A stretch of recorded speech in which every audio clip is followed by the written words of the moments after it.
சதுரங்க பிரியர்கள் அனைவருக்கும் வணக்கம். இன்னைக்கு நம்ம பார்க்க போகிற வீடியோவில் மேக்னஸ் கால்சனுக்கும் எக்ஸ்போல் சாம்பியனான விளாடிமிர் கிராம்னிக்கும் நடந்த ஒரு பிளிட்ஸ் ஆட்டத்தை வந்து நம்ம பார்க்கலாம். ஸோ இந்த ஆட்டம் வந்து பார்த்திங்கன்னா நம்ம டைட்டில்டு டியூஸ்டேன்னு சொல்லக்கூடிய chess.com-உடைய எவ்ரி டியூஸ்டே வந்து பார்த்திங்கன்னா டைட்டில் பிளேயர்ஸ்க்கு வந்து ப்ரைஸ் அமௌண்ட் வந்து பார்த்திங்கன்னா வச்சு அவங்க டோர்னமெண்ட் வந்து கண்டக்ட் பண்ணுறது ஒரு வழக்கம். அதுக்கு பேர் கூட இப்போ மாற்றிட்டாங்க. இப்போ அதுக்கு பேர் வந்து பார்த்திங்கன்னா டைட்டில்டு கப் 2024. ஸோ அதில் ஜான்வரி லேட்டில் வந்து மேக்னஸ் ஆடல. ஸோ ஏர்லியில் வந்து பார்த்திங்கன்னா ஆடிருக்காரு. அதில் சுற்று 9 வந்து பார்த்திங்கன்னா எக்ஸ்போல் சாம்பியன் கிராம்னிக்கோட விளையாடுறாரு. இந்த எக்ஸ்போல் சாம்பியன் விளாடிமிர் கிராம்னிக் வந்து பார்த்திங்கன்னா சில பல சிக்கல்களை வந்து சிக்கியிருக்கிறாரு. ஸோ அதாவது இவங்க ஏமாத்துறாங்க, அவங்க சீட் பண்ணுறாங்க அப்படிங்கிற ஒரு இதுக்குள்ளே போயிட்டு ஸோ தேவையில்லாத ஒரு இதுன்னு வச்சுக்கோங்களேன்.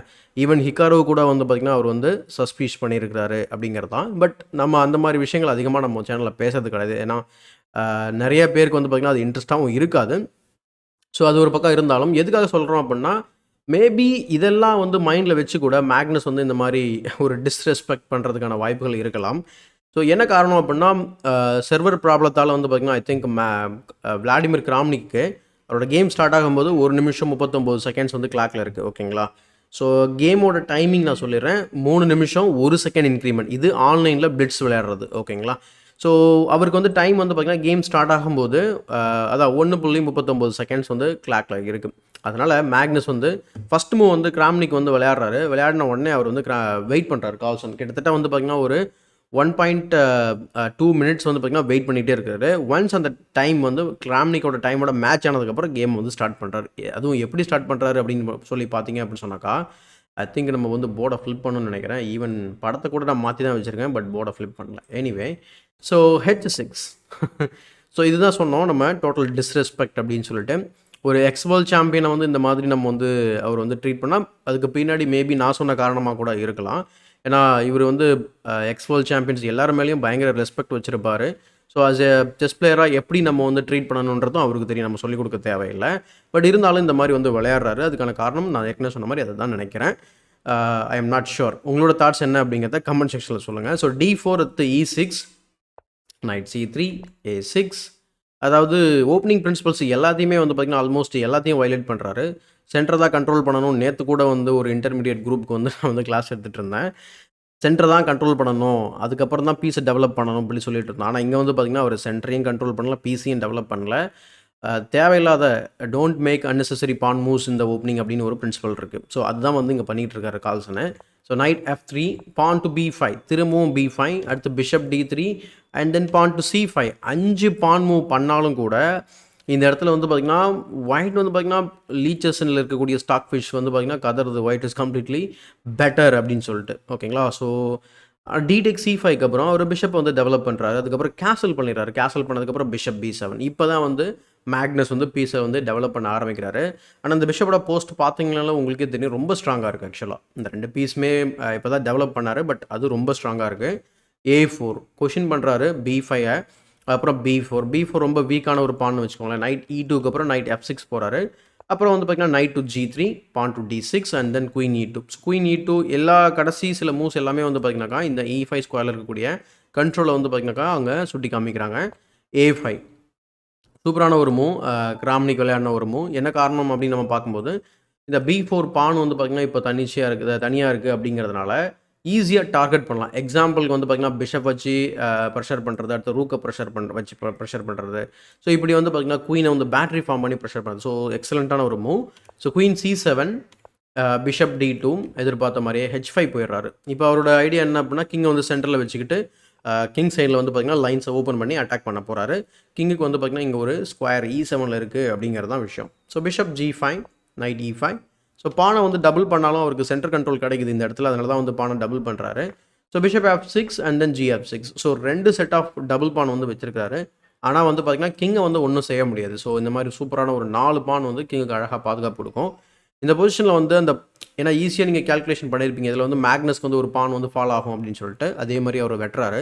பட் இது அந்த அளவுக்கு வந்து பார்த்திங்கன்னா சரியான நகர்வா அப்படின்னு கேட்டிங்கன்னா கண்டிப்பாக வந்து நம்ம இல்லைன்னு தான் சொல்லணும். காரணம் என்ன அப்படின்னா மேக்னஸ் வந்து இங்கே அட்டாக் பண்ணுறதுக்கு தயாராகிட்டு இருக்காரு கிங் சைடில். அப்படி இருக்கும்போது நம்ம க்ரீடியாக போய் அந்த பானை வெட்டுறதுன்றது கொஞ்சம் ட்விஸ்ட்டு தான். ஸோ தைரியமாக வெட்டுறாரு கிங் E7. அதுக்கப்புறம் நைட் டு G3 போயிடுது. So rook H4. So rook H4 வந்து பார்த்தீங்கன்னா ரூக் டு F4 ஆர் ரூக்கை டபுள் பண்ணுறது, rook to G8. Already rook to G8 வந்து பார்த்தீங்கன்னா சில வேலைகளில் வந்து பார்த்தீங்கன்னா பயங்கர த்ரெட்டாக இருக்கும். ஏன்னா கேமில் அவர் என்ன பண்ணுறாருன்னா H3 விளையாடுறாரு. ஸோ இந்த மாதிரி ஓகே பரபரப்பாக வந்து பார்த்தீங்கன்னா இப்போ ஆல் ஆஃப் அ சடன் வந்து பிளாக் வந்து பெட்டராக இருக்காரு. ஆக்சுவலாக பிளாக் வந்து பெட்டராக இருக்காரு because of the open lines against the king. And also இந்த பிஷப் ரொம்ப ஸ்ட்ராங்காக இருக்குது. அதேமாதிரி இந்த பிஷப் ரொம்ப ஸ்ட்ராங்காக இருக்குது. ஒன்லி திங் அவர் பானை மட்டும் புஷ் பண்ணி ஜஸ்ட் ஓப்பன் பண்ணாலே முடிஞ்சது கேமு. இப்படி இந்த கேம் வந்து சுவாரஸ்யமாக போயிட்டுருக்க இந்த நேரத்தில் வந்து பார்த்திங்கன்னா நம்ம கிளப்போட ரிமைண்டரை பற்றி நம்ம இங்கே வந்து பேசிடுவோம். So as usual every Sunday நம்ம கிளப்பில் வந்து பார்த்திங்கன்னா 10 to 1 PM டோர்னமெண்ட் வந்து நடக்கும். ஸோ ஓப்பன் டோர்னமெண்ட் யார் வேணால் வந்து விளையாடலாம். ஸோ என்ட்ரி ஃபீ மட்டும் ₹200 வந்து பார்த்திங்கனாக்கா 9:30க்கு வந்து பார்த்திங்கன்னா reporting time. So first round most probably வந்து பார்த்திங்கன்னா 10 AM வந்து ஸ்டார்ட் ஆகிடும். இன்ட்ரெஸ்ட்டாக இருந்தீங்க அப்படின்னா நம்ம கிளப்பை விசிட் பண்ணி பாருங்கள். ஸோ 10+5ல ரேபிட் ஃபார்மேட் 5 to 7 ரவுண்ட்ஸ் நடக்கும். ப்ளஸ் நம்மக்கிட்ட வந்து பார்த்திங்கன்னா செஸ் செட்ஸ் அண்ட் கிளாக் வந்து அவைலபிளாக இருக்குது. வேணும் அப்படின்னா நீங்கள் நம்மக்கிட்டே வந்து வாங்கிக்கலாம். ஸோ அக்ராஸ் தமிழ்நாடு வந்து பார்த்திங்கன்னா ஃப்ரீ ஷிப்பிங் தான் உங்களுக்கு. அதோட ரேட் எல்லாமே நாங்கள் போட்டிருக்கேன். இப்போ இந்த கேமை கண்டினியூ பண்ணலாம். ஸோ H3க்கு அப்புறம் rook to G8. So threatening to take on G3. So இந்த பொசிஷனில் வந்து அவர் F5 டேரெக்டாக விளையாடினாலே கொஞ்சம் நம்ம ஏற்கனவே மென்ஷன் பண்ண மாதிரி இந்த பிஷப்போட டயகனல் வந்து ஓப்பன் பண்ணிடலாம். அவசரப்பட்டு நம்ம இந்த மாதிரி வெட்டணும் அப்படி சொன்னால் குயின் C6 வச்சு செக்மேட் பண்ணிடலாம். ஸோ ரொம்ப கடுப்பாக இருக்கும் இந்த மூவை மீட் பண்ணுறதுக்கு. You have to lose a piece here actually. So அதுக்கு பதில் வந்து இந்த இடத்துல என்ன பண்ணணும் அப்படின்னு நீங்கள் கேட்டிங்க அப்படின்னு சொன்னாக்கா, ஸோ கிங்கை வந்து அன்பின் பண்ணிவிட்டு போயிடலாம். King H2. So king H2 போனோம் அப்படின்னா அடுத்து F4, நைட் H1 இந்த மாதிரி கேம் கண்டினியூ ஆகலாம். But it is not a losing position for white. But கேமில் ரூக் டு G8 விளையாடுறாரு கால்சன். ஸோ அதுக்கப்புறம் கிங் H2 விளையாடுறதுக்கப்புறம் இப்போ வந்து F5 விளையாடுறாரு. So bishop into A6. இங்கே வந்து பார்த்தீங்கன்னா அவர் கிங் அட்டாக் பண்ணுறாரு. பட் கிராம்னிக் வந்து பார்த்தீங்கன்னா ஒரு பானை வெட்டினது மட்டும் இல்லாமல் இன்னொரு பானையும் போய் தைரியமாக வெட்டுறாரு. பட் இந்த பொசிஷனில் வந்து பார்த்தீங்கன்னா கால்ஸ் வந்து பிஷப் இன்ட்டு E4 விளையாடுறாரு. ஏன்னா நீங்கள் நைட்டெல்லாம் வெட்டினதுக்கப்புறம் ஒரு முக்கியமான கீ டிஃபெண்டர் வந்து கிங் சைட்லேருந்து வெளியில் போகிறது மட்டும் இல்லாமல் ரூக் இம்ப்ரூவ் ஆகி குயினை வேறு அட்டாக் பண்ணுது. ஸோ குயின் அட்டாக் பண்ண உடனே குயின் H5 போகிறாரு. அதுக்கப்புறம் ஒரு டெட்லியான ஒரு ட்ராப் வந்து இங்கே செட்டப் பண்ணுறாரு. அதான் வந்து rook to D4. So rook to D4ஓட ஐடியா என்ன அப்படின்னா ரொம்ப சிம்பிள். ஜஸ்ட் வந்து பார்த்தீங்கன்னா டிஸ்கவரி கொடுத்துட்டு கேமை வந்து முடிக்க பார்க்குறாரு. ஸோ கிங் H1 போயிடுறாரு. அந்த டிஸ்கவரிலேருந்து வெளில போயிடுறாரு. அதுக்கப்புறம் குயின் C6. இந்த இடத்துல மிகப்பெரிய ஒரு பிளண்டர் என்ன அப்படின்னா இந்த கிங்கை மூவ் பண்ணது தான். ஸோ அதுக்கு பதில் என்னங்க பண்ணியிருக்கணும் அப்படின்னா இங்கே பாருங்கள், கிராம்னிக்கோட பீஸ் வந்து இங்கே இந்த இடத்துல அன்டிஃபெண்டடாக இருக்குது. பிஷப் வந்து ரொம்ப நேரமாக. ஸோ இந்த இடத்துல வந்து பார்த்திங்கன்னா கோஆர்டினேஷன் இருக்குது. ஸோ ரொம்ப சிம்பிளான டாக்டிக்ஸ் வந்து பார்த்திங்கன்னா கிராம்னிக் மிஸ் பண்ணிடுறாரு. இங்கே டைம் வந்து பார்த்திங்கன்னா 15 வினாடிகள் இருக்குது. பட் கண்டிப்பாக வந்து கிராண்ட் மாஸ்டர்ஸ் இந்த மாதிரி ஸ்மால் டாக்டிக்ஸ் மிஸ் பண்ணுறது ரொம்ப ரொம்ப ரேர் தான். பட் அவர் வந்து மிஸ் பண்ணுறாரு. கிங் H1 போயிட்டு கேமை பிளண்டர் பண்ணிடுறாரு. ஏன்னா குயின் C6 சொன்னால் குயின் F3 விளையாடுறாரு. அப்போ இந்த இடத்துல ஒரு கேள்வி, அப்போ வந்து கிராம்னிக் என்ன விளையாடிக்கணும் அப்படின்னா இந்த டிஸ்கவரியை வந்து பிளாக் பண்ணுறதுக்கு, ரூக்கோட அட்டாக்கை பிளாக் பண்ணுறதுக்கு G3 விளையாடலாம். அப்போ வந்து திரும்ப குயின் C6 நம்ம விளையாடும் போது பிஷப் வந்து E2 கொண்டு போயிடலாம். அல்லது டேரெக்டாகவே பிஷப்பை E2 கொண்டு போகலாம். அல்லது ரூக்கை மூவ் பண்ணலாம். ஏன்னா ரூக்கை மூவ் பண்ணும்போது நீங்கள் டிஸ்கவரி ஃபார் எக்ஸாம்பிள் நீங்கள் வந்து ரூக் FD1 கூட கன்சிடர் பண்ணலாம். ரூக் FD1 வந்து நீங்கள் கன்சிடர் பண்ணும்போது எக்ஸாம்பிள் நீங்கள் வந்து இந்த மாதிரி செக் கொடுத்தீங்க அப்படின்னு சொன்னாக்கா நம்ம இப்போ G3 விளையாட முடியும்.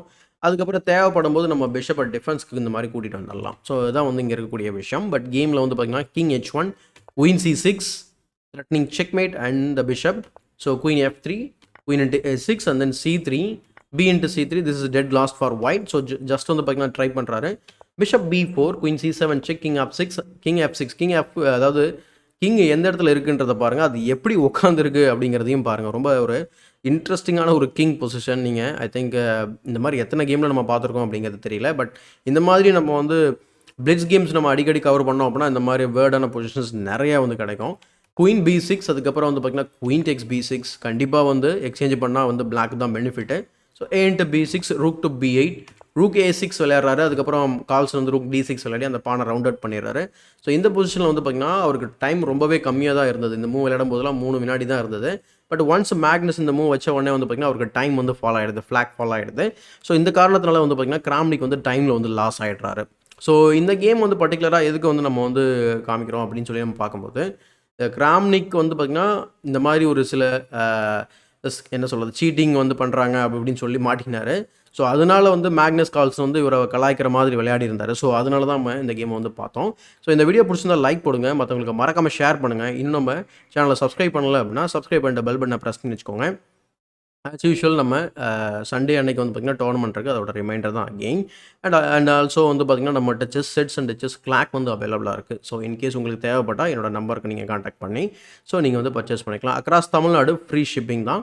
ஸோ ரேட் வந்து பார்த்திங்கன்னா உங்களுக்கு அங்கே நான் மென்ஷன் பண்ணியிருக்கேன். ஸோ இதே மாதிரி ஒரு பயனுள்ள வீடியோவுடன் உங்களை சந்திக்கும் வரை உங்களிடமிருந்து விடைபெறுவது உங்கள் சதுரங்க சாணக்கியன்.